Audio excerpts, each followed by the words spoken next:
That is a common phenomenon. When you see those young people in the police station, they pretend to be very strong. They just stand there, and then I say, well, how's everything? Okay, no problem. And if you keep on talking to them for 5 minutes, and then you ask them, do you get any support from your family, your school? What is your psychological condition now? They start to cry. Everyone start to cry. And this young soul, he actually said, well, can I borrow your soda? So I cried. And he's 17. So both of us just embraced each other and actually cried in the small room of the police station. Well, eventually he got bailed out. And about 3 weeks ago, in Wong Kok Street, a young guy come to me and said, I got to fight again, the same young guy. And I asked him, why you still come out? He said, because so many people has been arrested. And so I got to come out again. Just what exactly is the fate of the nearly 5,000 Hong Kong protesters who have been arrested over the past few months? As a pro bono lawyer for those Hong Kong protesters, what has Daniel Wong's experience been like defending them? And how, in his view, have the police and Hong Kong authorities obstructed the rule of law? This is American Thought Leaders, and I'm Yanya Kellick. Today we sit down with Daniel Wong, a frontline lawyer for the Hong Kong protests and one of the many pan-democratic winners in the recent district council elections. He was one of 5 legislators allowed into the Hong Kong Polytechnic University, or PolyU, during its 10-day police siege. A prominent advocate for Hong Kong democracy, he's witnessed up close the changes taking place during these months-long protests. Daniel Wong, wonderful to have you on American Thought Leaders. Nice to see you. Or I should say Hong Kong Thought Leaders. Daniel, you are a lawyer here in Hong Kong. Yes. You've been doing a lot of work with the protesters, legal support. So you're in the front lines from that perspective, but you've been actually physically on the front lines as well. Can you give us a picture of the situation in your own words? Well, I think since June of this year, and then a lot of people in Hong Kong, well, not only the young people, but there's also a lot of senior citizens, and then actually protesting and make a lot of demand. Those demands, well, I hope you will agree, are quite reasonable. Well, because we are fighting for our fundamental right, as well as for our freedom and the independent system of legal system. Right. And we have been fought for almost 5 months. And a lot of young people have been arrested. I think up to this moment, we are talking about around 5,000 people arrested. 5,000 people? 5,000 people arrested. But quite strange. Well, even 5,000 people arrested, and up to this moment, only around 500 people has been prosecuted. Wow. So, well, I think you can imagine why there's our proportion. Not so many people has been prosecuted. Well, basically, well, we think the police just do the arrest, try to make the deterrent effect. Right. And put you into court and have the bail condition. So, well, under the bail conditions, well, you got to stay at home because there's a curfew order from 12 midnight to 6 o'clock in the morning. I see. And quite a lot of area you can't go. You got to report to the police station twice every week, and you cannot leave Hong Kong. But it doesn't matter if you've been charged or not, yeah. You're still in that restriction. Yeah. Doesn't matter you have been charged or not. Well, they put the condition. And some people has been released on the police bail.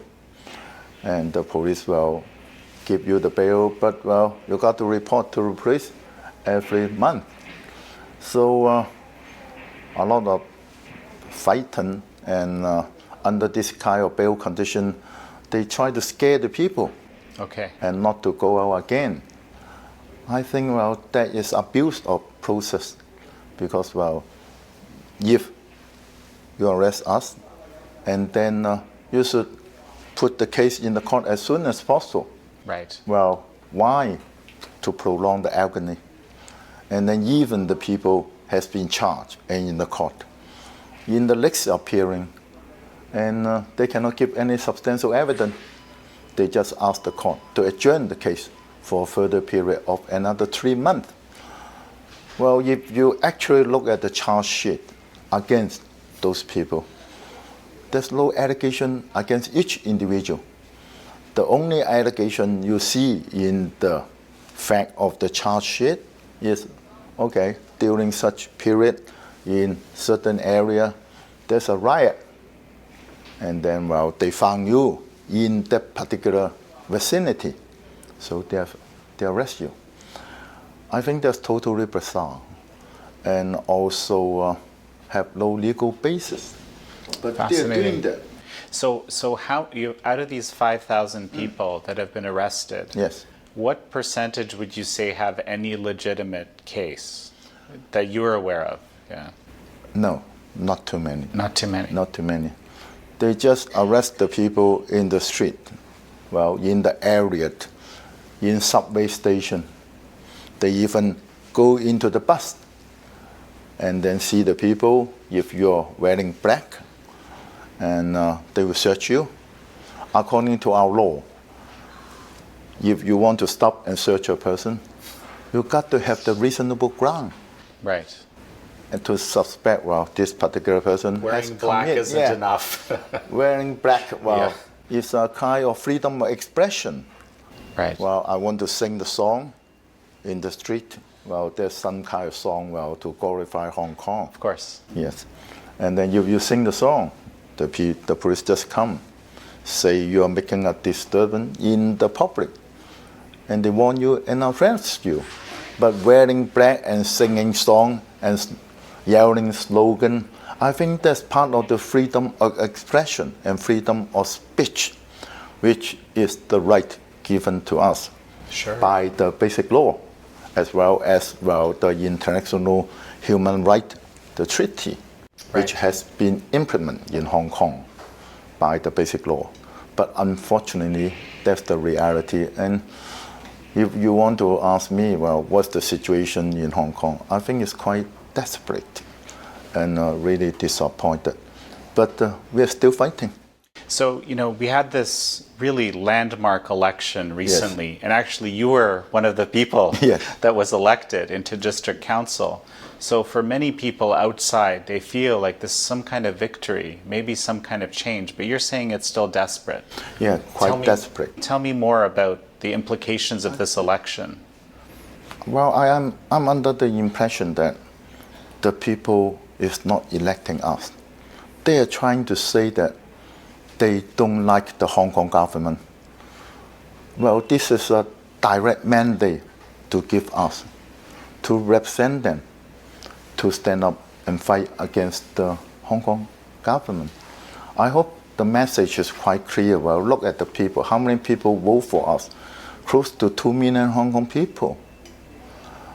Well, we have a landslide victory. And, but unfortunately, the Hong Kong government give no response at all. Well, they still keep their mouth shut, and then if you go out, and they just, well, warn you and even arrest you. So that's the reason I think, well, I'm saying, well, quite desperate. Well, because, well, we won the election, but we still have not received any positive, well, response from the Hong Kong government as AR. So we will keep on fighting, well, in the street and also inside the system. So just very quickly, for most of us don't understand the nuances of the political system here. What can someone in your role as a district councillor do? What are the powers of that role? Yeah. The district council basically, well, in law, is a consultation body.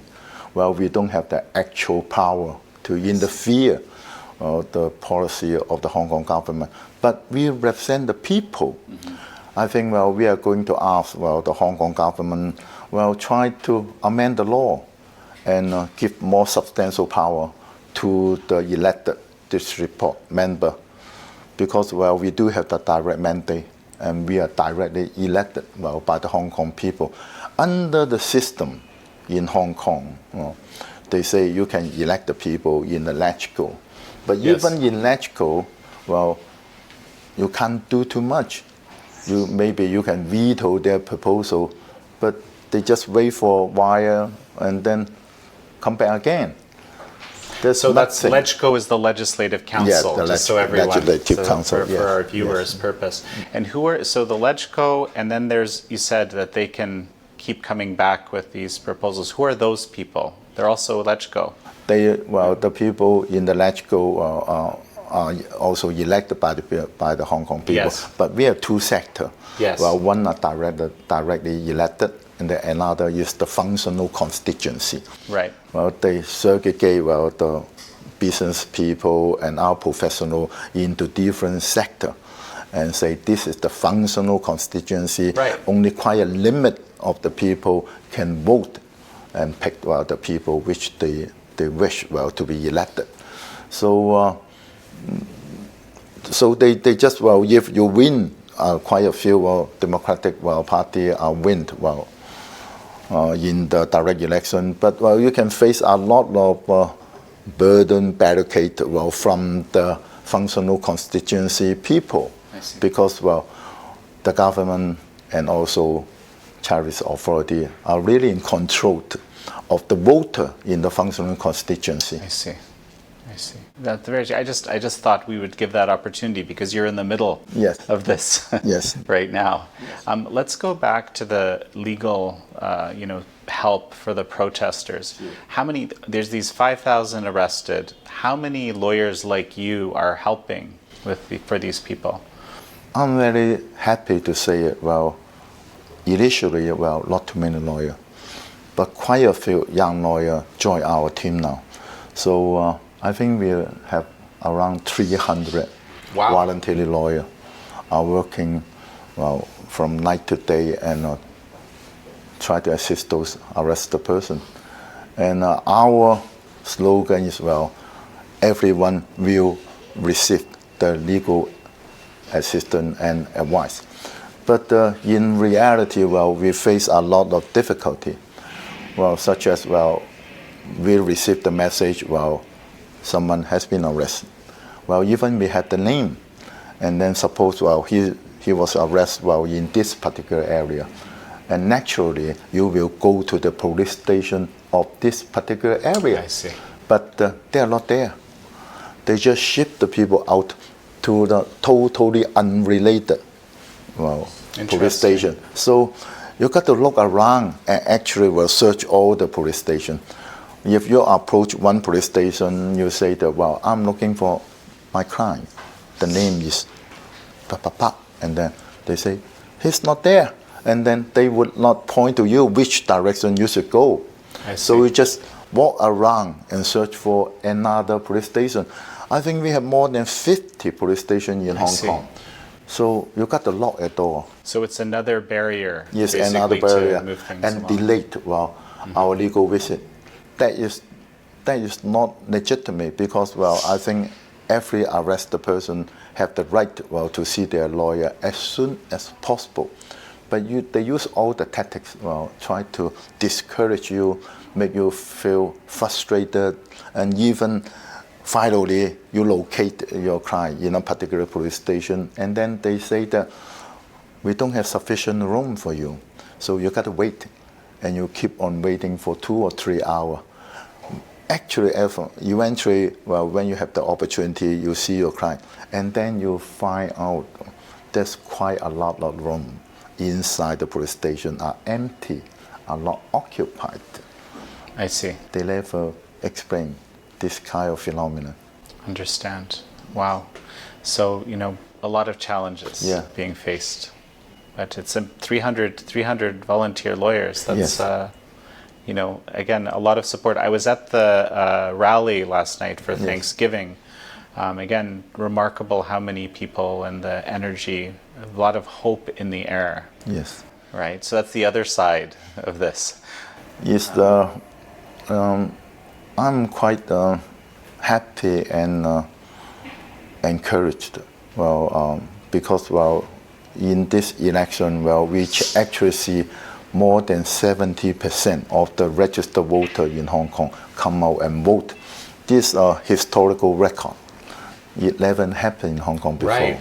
It's just remarkable. I mean, for any democracy, this kind of civic participation is unheard. Not typical. Yes, and further, in the voting station, and then you actually see the people. They approach you and told you, I just come back from America, as well as London and a lot of different places, and then say, for this particular voting. Right. I heard that actually. Many people did long haul flights and so forth just to say their piece. That's very interesting. So Daniel, you're actually part of this group that was speaking with the Hong Kong Polytechnic University students, or PolyU students, which have been, for many days, more than a week now, kind of holed up in the university. Yes. Can you give us an update on the situation as it is now? The students, they still remain in the PolyU. They have a very strong fighting spirit. And when I saw them, I asked them the question, why they still stay there. They say, this is our campus. And then the police should never enter any campus to arrest the student. I think that's the law of the international law. You never go to the church or the campus to arrest students. So they insist, the campus should only be repossessed by the authority of the university. I see. But not the police. If the authority of the university recover the possession of the campus or the premises, then, the police should retreat immediately, because there's no reason why they're still making such barricades and prohibit the people to go in or to go out.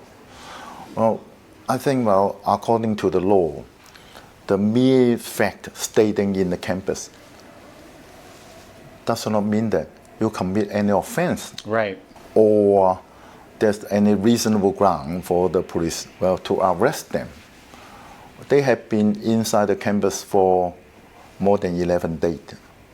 And you will see the situation, and I think it's quite touching.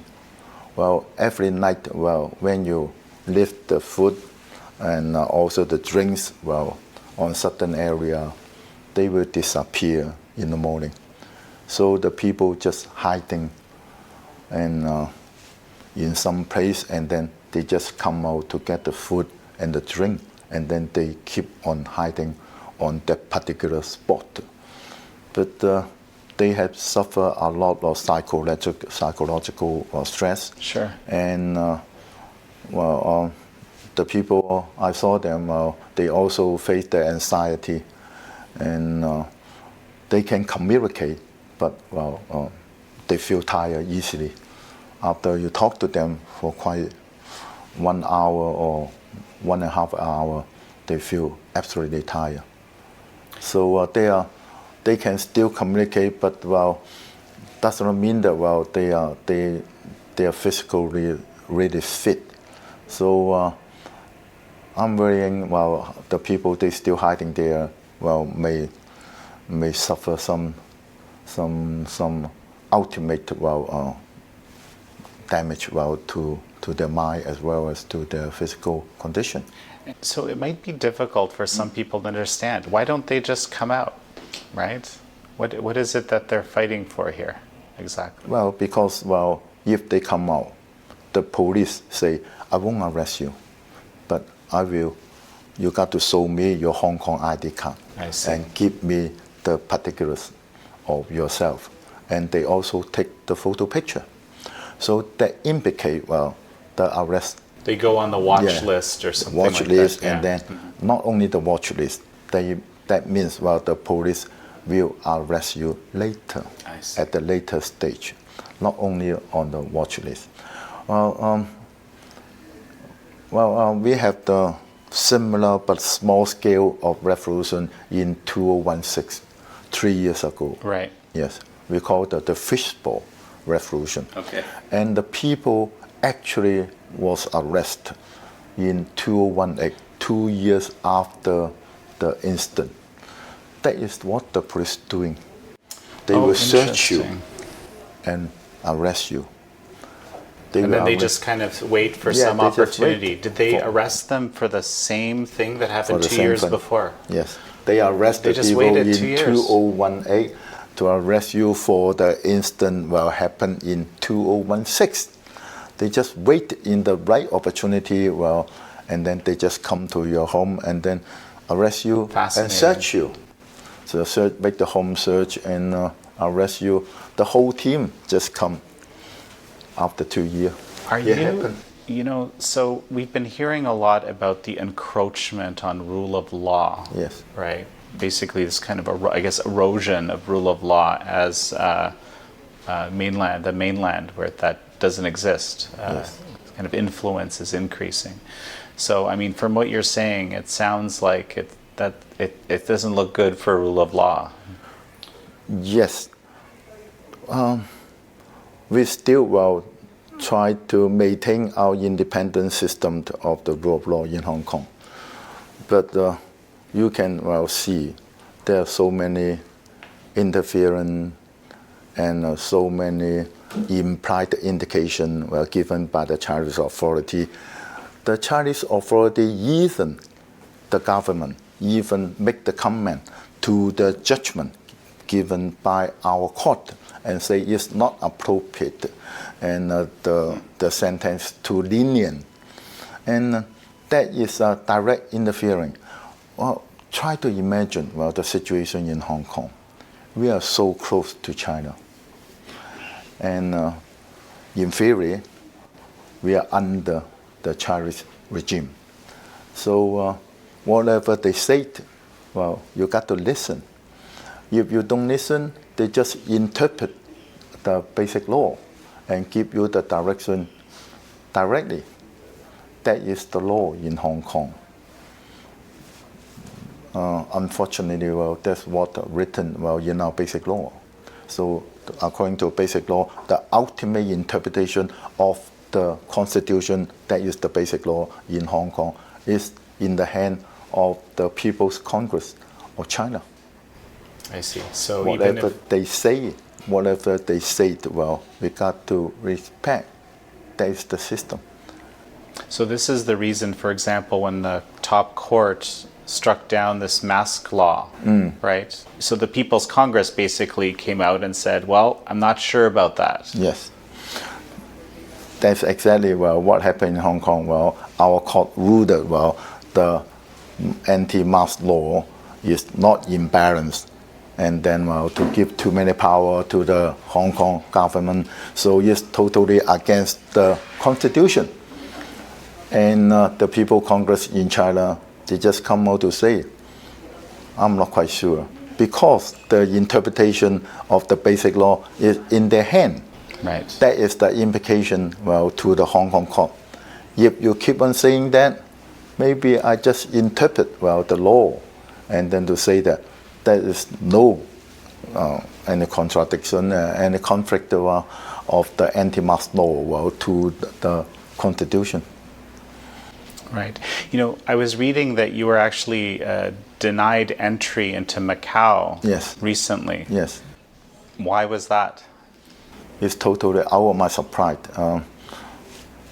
Having been working as the voluntary legal team for the past 5 months and just newly be elected, I have a business trip to Macau to meet my client in Macau for a conference. Yes. And I was delighted. When I approached the ferry in Macau, I approached the terminal, and the police officer just looked at my name card and then to say, come here, come with us. And then, we are confined in a small room in the police station, and something is really touching. Inside the room, I saw another young guy. Oh. And he recognized me, and then I say, why you're here? He said, simply because I was arrested under the allegation of unlawful assembly, not a very serious crime, unlawful assembly in Hong Kong on the 29th of September. Okay. And he is scheduled to report to the police station on the 29th of November. But he has not been charged, simply because he was arrested. And then the Macau authority denied him to enter into Macau.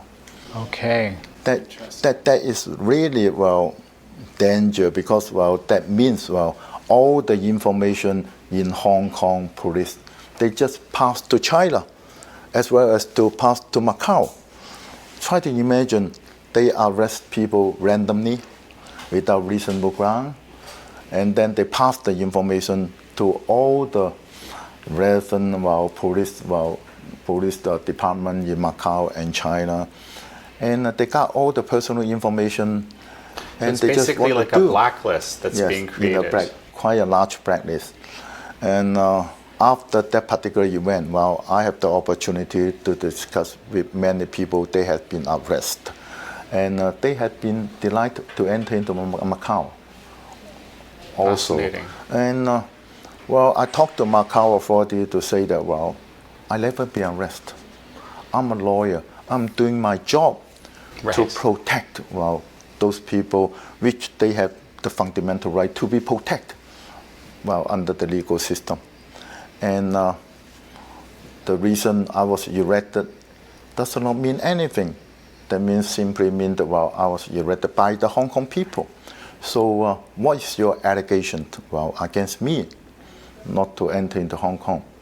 They refused to answer. So you just wait for several hours, and then they give you a piece of paper to say, because they have a very strong evidence and very strong ground to say that, by allowing you to enter into Macau, you will endanger the public order as well as the public safety of the Macau SAR. Sounds very ironic. Yeah, sounds very ironic. And I'm thinking, even you are arrested in Hong Kong, and under our legal system, you are presumed innocent until being convicted. Right. And convicted by the court. So everyone is presumed innocent. But they don't care. They just, send you back. And I was not charged and arrested solely because I'm a lawyer, represent those people, those young people, to protect their legal right. I received the same treatment. So what kind of system now in Hong Kong? What kind of system in China as well as in Macau? Why the police office in Hong Kong pass our particulars and all the information to the China police authority as well as to Macau authority? Right. When I returned to Hong Kong, I report this event to the police in the Hong Kong terminal, and they just smile. If there's a reciprocal treaty, the Hong Kong citizen can go to Macau, the Macau citizen can come to Hong Kong. I think the Hong Kong government should impose the same treatment to the Macau citizen, but they just smile. I see. They just so you smile. you obviously you don't feel like they're on your side here. Yeah, they're not on our side. They're not on the side, not on my side, not on the side of the Hong Kong people. Well, it's very, very difficult situation you're describing. That's what I say is quite disappointed and quite miserable. Can you describe to me maybe one of the cases, Yes. the important cases that you're working on to help a student or maybe some other protester that comes to mind? Yes. If you can. Yes. If you can. Well, there are so many stories, and I think I can remember all the students and young people which I render assistance to them. You can remember the face, and something is really touching, and I would say it's quite desperate. Several months ago, I was in the police station to interview a young kid. I would say that's still a kid because he's only 17 years old. And the charge is because, he stand, in the place, we have the place we call the democratic wall. That means the Hong Kong people can go to that particular place and write down whatever they think about. Right. And then they actually protect that particular place with quite a lot of sticker, the paper sticker, which the Hong Kong people try to say what they think about the system, how we are still going to fight to encourage each other. Yes. And he was arrested. And arrested for putting up for putting up and stand guard of that particular wall. I see. They say he's making a threat to the public security. And in the police station I saw him, and there is a common phenomenon. When you see those young people in the police station, they pretend to be very strong. They just stand there, and then I say, how's everything? Okay, no problem. And you keep on talking to them for 5 minutes, and then you ask them, do you get any support from your family, your school? What is your psychological condition now? They start to cry. Everyone start to cry. And this young soul, he actually said, can I borrow your soda? So I cried. And he's 17. So both of us just embraced each other and actually cried in the small room of the police station. Eventually he got bailed out. And about 3 weeks ago, in Wong Kok Street, a young guy come to me and said, I got to fight again, the same young guy. And I asked him, why you still come out? He said, because so many people has been arrested. And so I got to come out again. And after just chat for several minutes, he said, I got to go. And then he just walked away with another young guy. It's an amazing heart, yes. An amazing heart out there. But it's also very sad to see the young people, they just keep on fighting. Because, if you further another phenomenon is, you can see a lot of, not the boy, the girls, the young female are fighting on the street because a boy has been arrested. Wow. And then the female student just come out and assist them. And some people, some students, they are not so strong, to run, because the people just put the tear gas, and then you got to run really fast. And those young people, they just do something else, try to assist them. Suppose they use the umbrella when they're doing something to cover them, so they cannot be caught by the CCTV. So the situation is I think is not welcome and quite unhappy. Well, it's very interesting. As Yes. we're speaking now, we're starting to hear a Yes. lot of honking. Yes. Later, I don't know if the camera picked it up, but there was shouting and so forth. Actually, right outside where we're doing this interview, there's protests that are starting to form. almost like every weekend, right? There's something happening. Every weekend, well, during the lunchtime, the people gather, and then the young student hold out the slogan to say, well, if we all the Hong Kong people strike, then the young people will not be sacrificed again. So they are asking, well, the adult and the people working in the office, well, to strike. How often do the young people that you've worked with have family support? It sounds like sometimes they don't. Yes. Right? But is it, of course, a lot of older Hong Kongers have come out. We've seen some amazing footage of that. So it's not just, but you're saying there's still many cases where they're not getting a lot of support from their families. Well, I would say, well, many young people, and they are not actually supported by their family. And those young people, well, they are abandoned by their family. So I know that there are some other, well, people, the family, and then they just, well, give them the accommodation to stay in their home, just like a foster parent. Oh, I see. So there's other adults that come in and say, okay, we're going to play this role now. Yeah, we will provide the accommodation to you, and we will support you. And a lot of families are doing that kind of things, well, to put the support to the young people, because for a very simple reason, well, we understand they're fighting for us. I also hope the police authority and other people, they don't support the young kid. Well, they got to realize that what they are fighting for is actually benefit the Hong Kong society, and they also be benefit too. We are not fighting for democracy now. What we are fighting is to maintain the minimum standard in Hong Kong: independent legal system, freedom, liberty, and human rights.